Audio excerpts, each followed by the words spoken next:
The history of Back to the Future in video games has not been a pretty one. And so my mandate to Telltale when they said we're going to do Back to the Future is this game cannot suck eggs. I was aware of his frustration at previous attempts at making a game. Definitely, the first time we met, we talked about that. You know, with Telltale, our process starts with the story and the characters, and we apply the story mechanics later. And I think that people were really excited about the potential of where this could go because we really want to protect the license. And also for us, like getting Bob Gale's sign-off was everything. There's never going to be a Back to the Future Part 4. We're not doing that.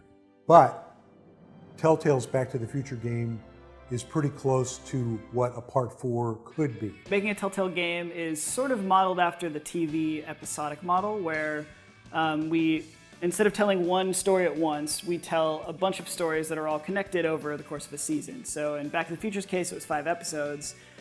So first we figure out like the really rough story arc, and that's kind of where everything starts. We would have roundtable meetings with the Telltale guys would come down to LA. We got to talking about things. I proposed that we go back into Doc Brown's youth because this was an idea that Bob Zemeckis and I had had way early on when we were trying to figure out what Back to the Future Part 2 was going to be about. And instantly, like all of the fans in the room just went, yeah, that's why we should do this. That's the story we want to tell and explore. And then it was all just a matter of, okay, well, we have this basic idea. How do we get the player involved? What is, obviously we want it to be a Doc and Marty story. That was kind of the core of what the films are. And so we started there, came up with the problem for the whole series of Doc getting stranded back in time. Then we go in and start actually kind of creating the concept art. I remember seeing that first Marty sketch was another key moment in the process where we're like, okay, that's the thing we were most worried about in this production.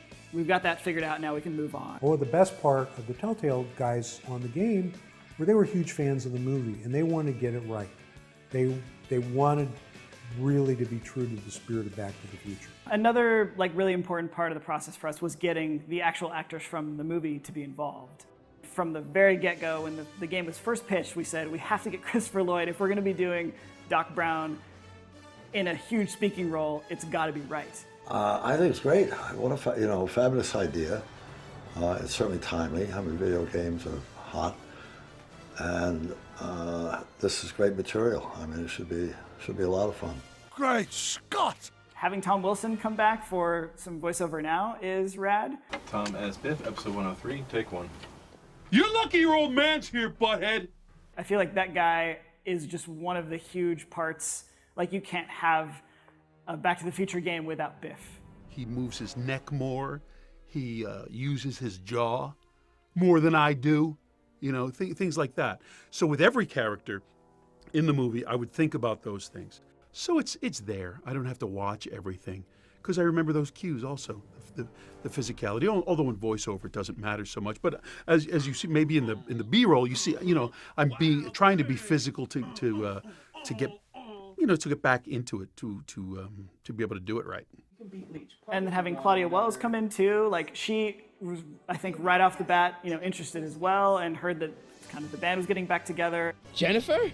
What the hell? The coup of all coups was getting Michael J. Fox to participate and be the voice of one of the McFly ancestors. Well, yeah, so when we were trying to get all the cast together, we spoke with Michael J. Fox, but due to time commitments, couldn't be full-time like we needed him. But we got him to do the cameo, which was awesome. And I almost feel like that was almost a cooler use of him nowadays. But then the search turned to how do we find someone to do a Marty who can just come in and be our main character, and it was a really big worry for a while. I voiced Marty McFly in Back to the Future, the game. That is what I did.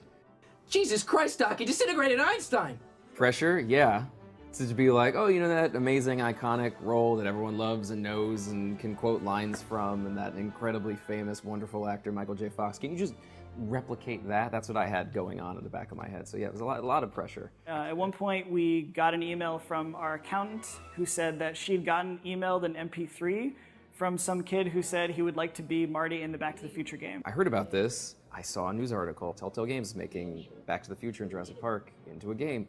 And I was like, wow, that looks awesome. I would love to be, the voice of Marty McFly, but there's no way in hell that's going to happen. And at the time, Telltale was a lot smaller, so you just have to Google Telltale to get a list of phone numbers And Rhoda was the first name that popped up, so I called her and I left a message that was basically this nerdy, like, hey, my name is AJ Locascio, I do a great Marty. I tried to sound as much like Marty as I could. I was like, it's my density to have this role. But I remember it going across someone's desk, them hearing this audition and just saying, man, this kid sounds exactly like Michael J. Fox when he was young. Doc, you gotta listen to me. The bruise on your head, I know how that happened. You told me the whole story. It was almost no discussion. It was just kind of, yeah, we heard that MP3 that I think he recorded on like a Rock Band microphone with like, it was just insane, but it was that good. AJ's Marty McFly is damn near flawless. When I heard his voice, I couldn't believe it. I mean, I listened to it, and if I didn't know that this was not Michael, I would have assumed it was. He was such a crucial piece to have that energy throughout the entire series, so it was amazing working with him. I was obsessed with the movies growing up, like obsessed with Back to the Future. So it was something that was always in the back of my head. It was just a silly party trick at, what went from a social thing to party trick to actually becoming very useful. So, Jennifer. Uh-huh. What do you think of me? I don't. Working on this from a fan perspective was the most pressure I've ever felt on anything. Trying to invent a way where we can pull you along through the story and then use dialogue options where you get to choose what Marty's going to say. And I think that's the kind of the hook for us, is giving you a situation and then saying, well, here's 3 different ways or 4 different ways that Marty could possibly react. If you were playing Marty, what would you do? And I think that it allows people to really author their own story. Telltale's Back to the Future game is the only game that deserves to be called Back to the Future. It's very true to the spirit of the movies. The voice acting is terrific. The characterization is great. And with the new consoles, the game is just going to sparkle and jump off the screen. Bringing this game to a new generation, even though it's not that old, is actually super exciting. Like getting to debut it again on all the new platforms. Telltale's got a lot bigger of a fan base now, and there's a lot of people who probably didn't know that we made this game.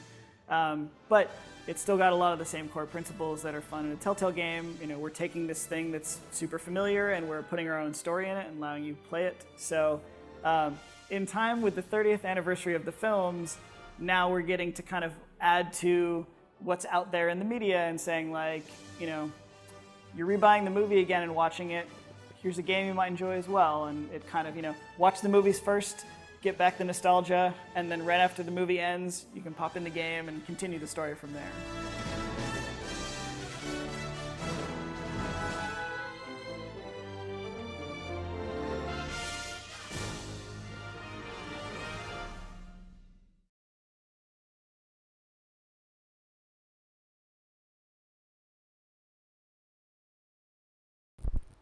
Well guys, I hope you enjoyed that as much as I did.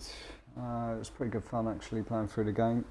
Some frustrating moments, if I'm totally honest. Some of the bits that you'd have to do you'd totally never think of unless you use the tips option, which you saw me use quite a few times through all of the episodes. But overall, it was Back to the Future, and yeah, I really enjoyed it. So if you want to give it a go, it is currently on offer on the Xbox One store right now, as with all of the other Telltale games. So that's it.